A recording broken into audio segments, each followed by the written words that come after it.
दोस्तों, क्या आपने कभी सोचा है कि लोकतंत्र की नींव पर कोई चोर उचक के हाथ साफ कर रहे हैं? वो भी इतनी चालाकी से कि जिंदा इंसान को कागज पर मृत घोषित कर दिया जाए और उनका वोट चुपके से गायब। हाँ भाई, ये कोई हॉरर फिल्म की स्क्रिप्ट नहीं है, ये हमारा असली भारत है, जहां चुनाव आयोग ईसीआई की स्पेशल इंटेंसिव रिवीजन यानी कि एसआईआर ने लाखों जिंदगियों को डेड का टैग लगा दिया। और आज की सबसे बड़ी, सबसे धमाकेदार खबर यह है कि खुद राहुल गांधी ने इन मरे हुए लेकिन जिंदा वोटर्स के साथ चाय पीकर बम फोड़ा। वो बोले, जिंदगी में बहुत दिलचस्प अनुभव हुए हैं, लेकिन कभी मृत लोगों के साथ चाय पीने का मौका नहीं मिला था। इस अनोखे अनुभव के लिए धन्यवाद चुनाव आयोग। अब आप सोच रहे होंगे, ये क्या मजाक है? नहीं, ये मजाक नहीं, ये लोकतंत्र की हत्या है। अगर आप ये वीडियो देख रहे हैं तो कमेंट में बताइए, क्या आपको लगता है ये साजिश है या सिर्फ गलती? लाइक करो, शेयर करो और इस लड़ाई में शामिल हो जाओ, क्योंकि आज नहीं बोले तो कल आपका वोट भी मर सकता है। चलिए पूरी कहानी डिटेल में सुनाते हैं। ये सिर्फ खबर नहीं, ये अलार्म है आपके अधिकारों के लिए। भाई लोगों, बात है 13 अगस्त 2025 को दिल्ली में राहुल गांधी के घर पर एक अनोखी चाय पार्टी हुई। 7 लोग आए थे बिहार के राघोपुर इलाके से, जो तेजस्वी यादव का गढ़ है। इनके नाम हैं राम इकबाल राय, हरेंद्र राय, लालमुनी देवी, वाचिया देवी, लालवती देवी, पूनम कुमारी और मुन्ना कुमार। ये सब आम आदमी हैं, किसान, मजदूर, गृहिणी, जो सालों से वोट डालते आ रहे थे। उनके पास Aadhaar card, ration card, bank passbook, सब कुछ पक्का था। लेकिन ईसीआई की एसआईआर प्रक्रिया में इन्हें डेड मार्क कर दिया गया, नाम वोटर लिस्ट से गायब, वजह मौत। लेकिन ये तो जिंदा हैं, सांस ले रहे हैं, बात कर रहे हैं, चाय पी रहे हैं राहुल गांधी के साथ। राहुल ने वीडियो शेयर किया जहां वो हंसते हुए पूछते हैं, तुम्हें कैसे पता चला कि तुम मरे नहीं हो? एक ने जवाब दिया, वोटर लिस्ट देखी, नाम ही नहीं था। राहुल बोले, मतलब चुनाव आयोग ने तुम्हें मार दिया? हंसी आई ना? लेकिन ये हंसी के पीछे छिपा दर्द है, लाखों लोगों का वोट छीनने का दर्द। अब जरा इनकी स्टोरी सुनो एक एक करके, क्योंकि ये सिर्फ नाम नहीं, ये जिंदगियां हैं। राम इकबाल राय, एक किसान, बताते हैं कि वो पिछले चुनाव में वोट डाला था, सारे डॉक्यूमेंट्स जमा किए एसआईआर में, लेकिन अब लिस्ट में डेड।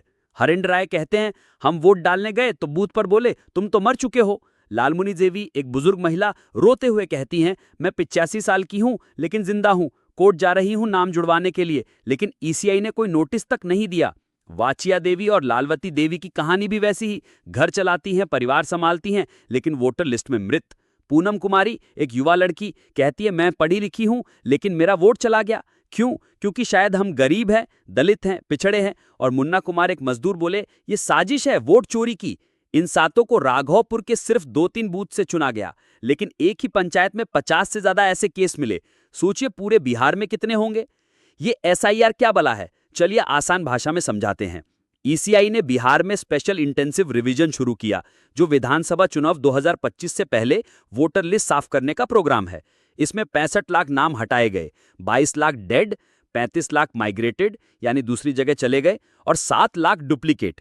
ईसीआई कहता है ये क्लीनिंग है, फेक वोटर्स हटाए जा रहे, जैसे 12.5 लाख असल मृत, 17.5 लाख बाहर गए और 5.5 लाख 2 जगह रजिस्टर्ड। लेकिन सवाल यह है कि ये जिंदा लोग कहां फिट होते हैं? ईसीआई ने कोई पब्लिक लिस्ट शेयर नहीं की कि किसे क्यों हटाया, कोई नोटिस नहीं, कोई अपील का मौका नहीं, बस नाम कट गया। कांग्रेस और आरजेडी का आरोप है कि ये लक्षित है, दलितों, पिछड़ों, अल्पसंख्यकों के वोट हटाए जा रहे हैं ताकि बीजेपी आसानी से जीत सके। राहुल बोले, ये वोट चोरी है, हम इंडिया गठबंधन के साथ मिलकर लड़ेंगे। अब ईसीआई की सफाई सुनो। वो कहते हैं, कोई फ्रॉड नहीं, प्रोसेस फॉलो किया गया। बीएलओज यानी कि बूथ लेवल ऑफिसर्स ने घर घर जाके चेक किया। लेकिन पटना एडमिन कहता है ये पॉलिटिकल स्टंट है, ट्रस्ट तोड़ने की कोशिश है। बीजेपी चुप क्यों? क्योंकि शायद फायदा उन्हें ही है। याद करो, महाराष्ट्र में 10 करोड़ नए वोटर्स ऐड हुए, कहां से आए? कर्नाटका में वोट चोरी पकड़ी गई। राहुल बोले, हमारे पास प्रूफ है, ईसीआई को ब्लैक एंड व्हाइट में दिखाएंगे।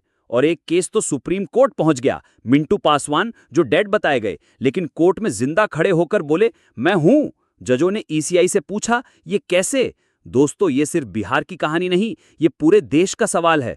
लोकतंत्र में वोट सबसे बड़ा हथियार है, लेकिन अगर जिंदा को मृत बताकर हक छीन लिया जाए तो क्या बचेगा?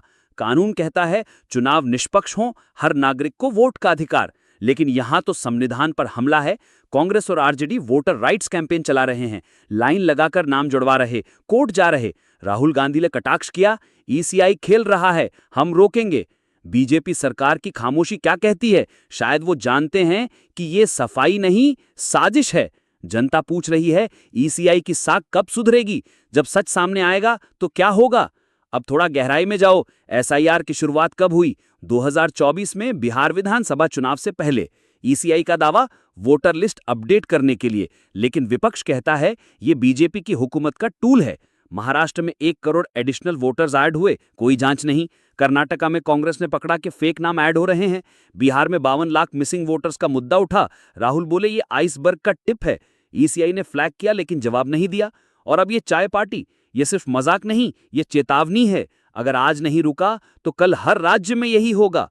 दलित, पिछड़े, गरीब, जिनका वोट बदलाव लाता है, उन्हें हाशिए पर ढकेल दिया जाएगा। भाई साहब, आपकी बारी है। क्या आपका नाम लिस्ट में है? चेक करो। अगर नहीं तो कोर्ट जाओ, शिकायत करो। राहुल गांधी इनकी आवाज उठा रहे हैं, चाय पीकर, बात करके, न्याय मांगकर। वो बोले, ये लोकतंत्र की आत्मा का सवाल है। जिंदा लोग मृत बने तो समझो लोकतंत्र मर गया। कांग्रेस सोर्स कहते हैं फेज बाय फेज ईसीआई को एक्सपोज करेंगे। आरजेडी के तेजस्वी यादव ने कहा यह गरीबों के खिलाफ युद्ध है। बीजेपी की तरफ से चुप्पी।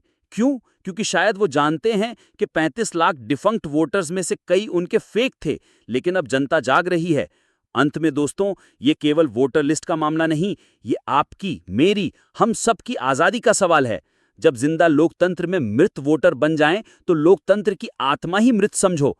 राहुल गांधी उस आत्मा को बचाने निकले हैं, चाय के साथ, भाव के साथ, न्याय के साथ। ईसीआई, जवाब दो, सफाई या साजिश? सरकार, कब रुकोगे? जनता देख रही है, ये लड़ाई अब नहीं रुकेगी। कमेंट में बताओ, क्या ये वोट चोरी है? शेयर करो ताकि हर कोई जागे, जो कि आज उनकी बारी है, कल हमारी हो सकती है। जय हिंद।